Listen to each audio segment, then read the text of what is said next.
Hello and welcome back. Eddie Radosevich, George Stoia here from Lincoln Financial Field, Oklahoma, with a very workmanlike 42-3 victory over Temple on Saturday. George, welcome back to the Instant Reaction, SoonerScoop.com YouTube channel. That was an ass whooping. They played extremely well today, defensively, suffocating Temple. Didn't really know what to expect, I think, to a certain extent. They snuffed everything out. Offensively, very efficient today for John Mateer. 20 of 34, 282 yards. Touchdown, had the interception that set up the lone score for Temple. But let's just get your opening thoughts here on a ass whooping in Philadelphia. Yeah, Temple is still ass.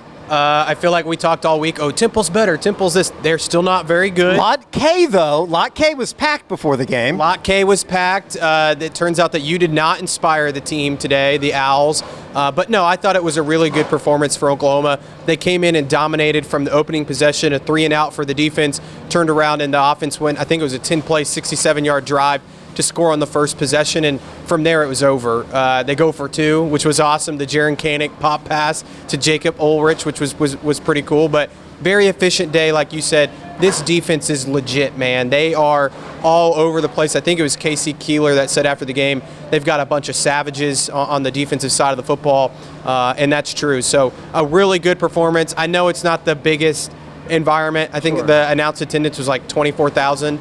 And I would bet half of those were OU fans, but I still was impressed. Early kick, I thought OU played extremely well today. Yeah, I want to talk a little bit more about what Venables had to say after the game, obviously. The trash crew behind us. They're getting everything ready, even though the Eagles don't play here until, I think, next week. So they'll have plenty of time to get ready. Let us tell you about, speaking of a-holes, remember a-hole is only a dirty word if you wipe. For a limited time, our listeners get 10% off their first bidet order when you use code SoonerScoop at checkout. That's 10% off your first bidet order at HelloTushy.com with promo code SoonerScoop. We probably are going to need a bidet after everything that we've eaten here in Philadelphia. Dude. How was the cheesesteak? Angela's real quick.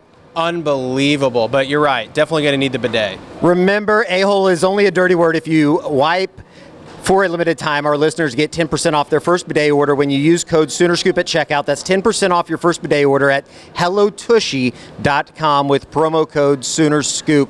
All right, let's get back to the offense. I want to talk more about the defense. I think that's kind of the bigger story here is the defense. How good can this thing be? Real quick, though, Torrey Blaylock over 100 yards today. Certainly looks like Oklahoma's starting running back. Yeah, I think it was 14 rushes, 100 yards, 2 touchdowns. I mean, he had the 18-yarder that was really impressive, but it just seems like he's seeing the field extremely well right now for Oklahoma. Obviously, he's got a ton of speed. He's running with physicality. Like, I'm just incredibly impressed by him, and obviously he's their best running back right now. Really impressive. Another good day. I was going to say, one stat. First OU running back to rush for over 100 yards since Xavier Robinson did it against Alabama last year. That's been a long time. Well, It's good to get a 100-yard rusher. We'll stay on the offense. Offensive line, Logan Howland starts at left tackle today. Overall, I thought that group played extremely well. They continue to gel, and I think that run game, we talked about it last week, is going to come at some point. We saw a little bit of it today, obviously. John Mateer ending his, start, if you will, with the long touchdown run. Yeah, I thought the offensive line played well. What a luxury it is to have a guy like Logan Howland who can play left and right tackle, comes in with Michael Fasusi out, which, by the way, saw Michael Fasusi after the game sprinting with his boot on, so I think he's fine. I think if they weren't playing Temple today, he would have played, so nothing to worry about there, but I thought Logan played great. I thought Fabechi had a strong game. Derek Simmons at right tackle. Hito Zaida continuing to play like Jake Michaela, which he did get a little nicked up at the end. I think he's going to be fine. No Troy Everett today. He didn't make the trip.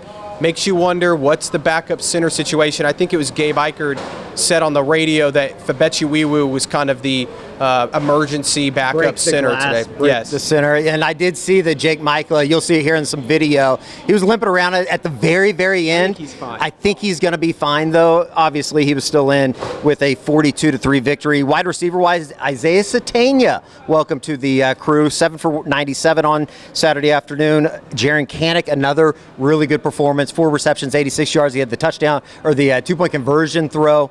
Just a really good outlet for John Mateer on third third downs. Deion Burks with 3 receptions for 36. Zion Kearney, welcome to 2025, 2 receptions for 31. And then Keontae Lewis does leave the game. He has 3 for 26, but obviously he got knocked on the pass play there on the goal line that set up Temple's first, scoring opportunity. We'll talk about the defense here in a second. Yeah, I don't know if Lewis is going to be available next week. That was a pretty big hit he took.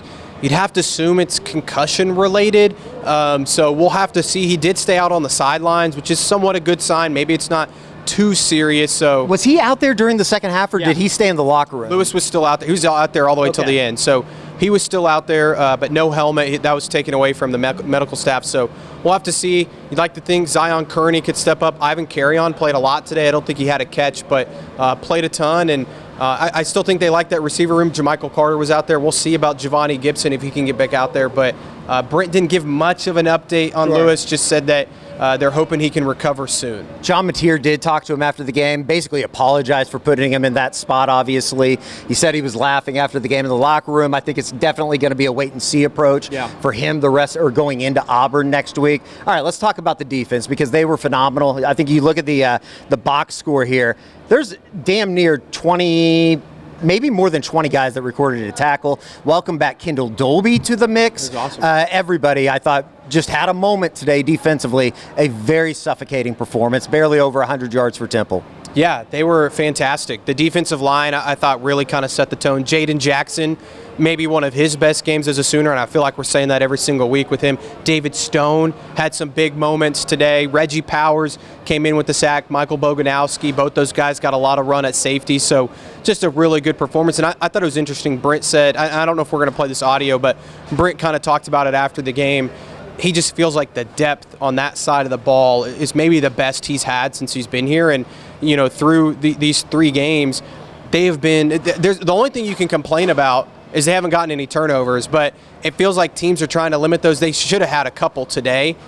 Grayson Halton dropped the one in the end zone that probably should have been a touchdown. Hell of a play by Samuel Masigo to break in from the right side, tip the ball up, and it was close. I thought Grayson was going to get it. And then Wyatt Gilmore, a name we really haven't talked about at all, came in late in the game, had the strip sack. Oklahoma probably should have recovered that. But, this defense has been lights out.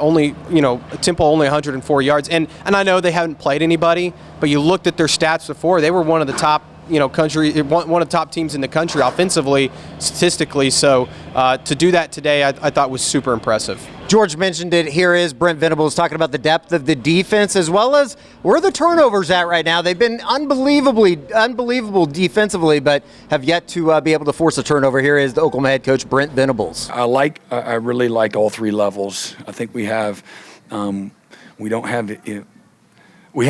good depth at all 3 levels. Not amazing depth, but we have good depth. And so, what that looks like is right now we have a rotation. It may not be a solid 2 deep at each position, but maybe it's a 1.5, or maybe it's not a 3 deep, but it's a solid 2.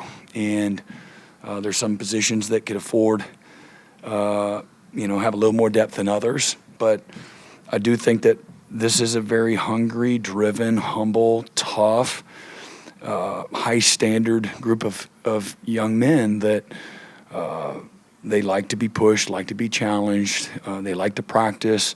And when they go play together, it resembles recess. And I say that respectfully.